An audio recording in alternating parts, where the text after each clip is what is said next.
Ho ho ho from the kitchen, folks. In today's film I'm going to be making a festive bake of some gingerbread mincemeat flapjacks. Ooh, that sounds nice.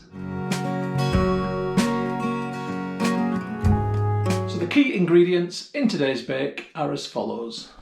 I've got 350 grams of porridge oats, I've got 100 grams of golden syrup, 100 grams of butter, 100 grams of sugar, and I've got this jar of gingerbread mincemeat from Asda. It's an extra special one. You could use normal mincemeat and supplement it with some crystallised ginger, but I'm going to use this one instead. I haven't decided whether I'm going to use the full jar yet. I'll decide as I'm putting this together. Additionally, once my flapjacks have completed and they've cooled down, I'll drizzle some icing on top, but I'll do that within the film, but in a separate segment within the film. Right, let's crack on with this very easy bake. So first things first, I want to put my 100 grams of butter into the saucepan. I want to add a bit of heat. I'll turn that down, and I want that butter to melt. So that's beginning to go now. So whilst that's going, I'm going to add the treacle, or the golden syrup I should say, on top. Just a straightforward pour. And I want these to combine and melt together. If it looks like the heat's getting too much, I'll just turn it off. Right, that seems to be melting quite nicely. I'm keeping moving it around so there's nothing burning in there. I've got it on the lowest possible heat now as well. I'm now going to add in the sugar, and I'm just going to sprinkle that on top, and then I'm going to stir that in as well. So we've got a lovely sweet and buttery mixture in the pan. So I'm going to open my gingerbread mincemeat. So this is traditional British mincemeat. There is no meat in it. It's just called mincemeat. It is made of fruit, essentially. But this has also got root ginger in it. It's fruit and spices. It's a very traditional Christmassy thing in Britain. If you're watching this from abroad, you might not have heard of this. And don't confuse it with mincemeat, which is minced beef, because that's a completely different thing. And in fact, I'm going to use the whole jar actually, because I've nearly used it all there, so I'm just going to use the whole jar. So that's what it looks like in there now, and I'm just going to break this down and move it around. There's bits of nuts in there as well. So it's fruit, nuts, spices and ginger, essentially. Get that moving around. And that looks like it's making a nice loose mixture. And what I'm going to do now is turn the heat completely off. I'm going to put the pan on the chopping board, and I'm going to add the oats into the pan. So what I'm going to do now is just stir all this together until it combines. It's as simple as that, quite literally. And you can see that has combined really, really easily, and the oats are going to soak up all that liquid. So I'm just going to apologise in advance, but it's about to get noisy in here because I've got the Air Still Pro in the background and it's about to kick in with the fan, so I'll have to talk louder when that happens. So sorry about that, but it's a busy kitchen and I'm doing lots of jobs at once. Okay, I'm just going to get myself a length of grease-proof paper and I'm going to screw it up. This is called ruching. It just makes it easy to play with and work with. And now I'm going to trim this down to the size of the 2 tins in which I'm baking the flapjack in. And these are the 2 tins. They're just recycled tins that have had food in them that we've bought. I'm from Yorkshire. We don't throw out away. Right, it's now just a case of adding my mixture into the pan in which I'm going to cook it. So this is going to be the main one just here, and then I've got a second one in reserve. When I say pan, I meant tin. I'm always getting my words mixed up. Right, I'm just going to flatten this one down. I want it to get into the corners and all the nooks and crannies, and I want it to be a reasonably even height, and that seems about right for flapjacks, to be honest. I don't want it the full height of the tin. It smells great. It just smells like mince pies, Christmas mince pies that we have in the UK. Okay, that's the first tin done. I'm going to do the same thing in this tin. I'll come back to you then. Right, I've got my flapjack mix in my tins, in my mini oven, next to each other on the tray. They just fit just about. So oven door closed. I've got it on fan oven, which is what I want. I want it on 180 degrees, which it is, and I'm going to put it on for 45 minutes initially, and I might end up putting it on for a little bit longer. And the oven's got to warm up yet, so that's why I've put it on for 45. I'd normally cook them for 30, but they are quite thick actually. That tin's a little bit thicker than what I wanted it, so I'm just going to see how it all works out. So we'll have a look when the oven's done and see what they're like. Right, catch you in a bit.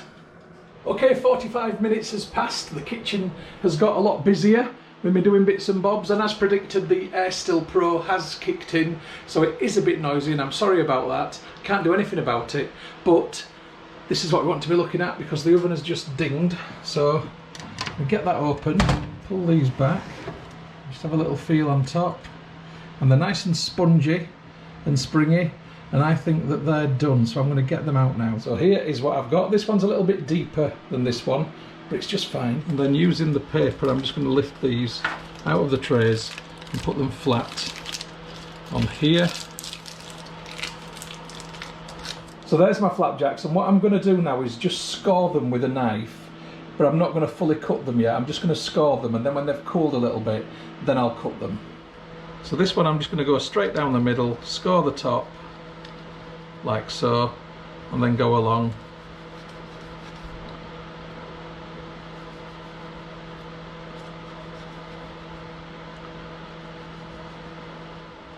Once it cools, it'll be easier to get into it without it all breaking. It wants to crumble while it's hot. And all I'm going to do now is cover them over and leave them for half an hour just to cool down a bit. So I'll be back shortly. Hey folks, I'm back. So once again, apologies for the background noise, but I now want to cut my flapjacks up. So I'm basically going to cut them from there and then put them onto this rack. So I've got a good sharp knife and get into them.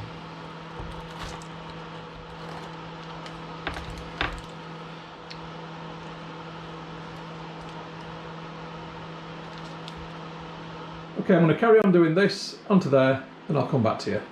And here they are, and yes, the sizes aren't even, but I don't care. Let's make that icing. Okay, I'm going to make a dead straightforward icing that I can pour from this jug and just drizzle it over the top in lines. My icing will have 2 ingredients, icing sugar and lemon juice. That's it. So I'm going to put 3 heaped teaspoonfuls of icing sugar into my jug, and I'm going to squeeze the lemon juice on top of it and then simply stir. I get a stiff paste, which is too stiff, so then I add a bit more lemon juice and keep stirring until it goes pourable in terms of runniness. Right, I'll come back to you when it's ready. Now I should really be piping this, but let's just see how it goes. If it's a disaster, it's a lesson learned. Well, that's alright.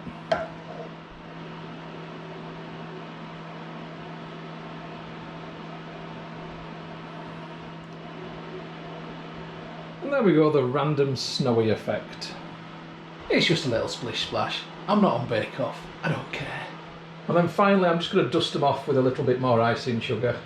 Just really random sprinkle like that.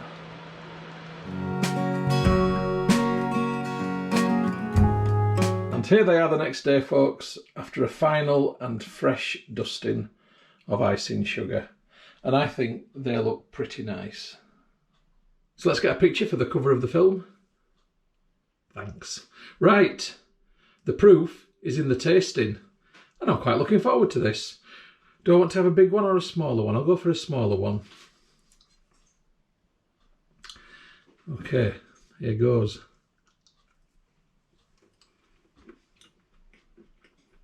It's really delicious.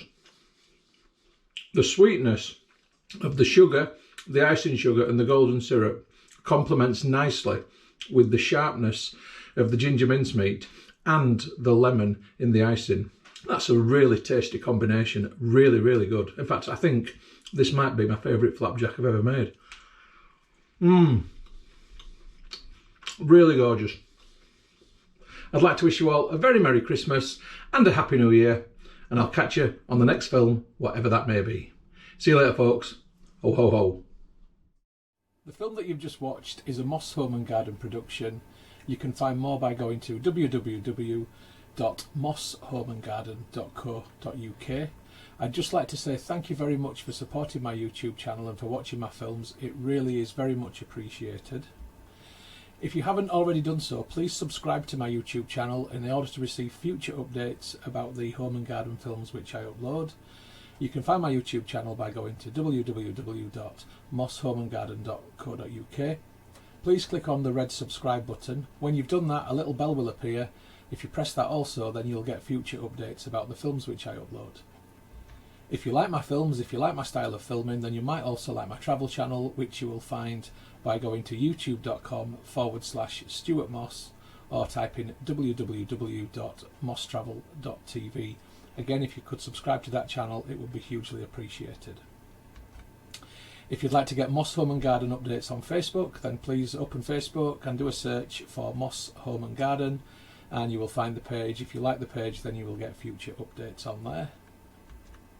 And if you'd like to connect on Instagram for home, garden and travel photography, as well as some stories, then my username is StuMoss, STUMOSS.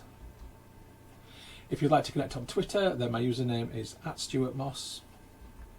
And if you'd like to contact me about film usage or any other issue, please just email me on stewmosshomegarden@gmail.com. Once again, thank you very much for supporting my channel, for watching my films. I do appreciate it. I'd just like you all to have a great day.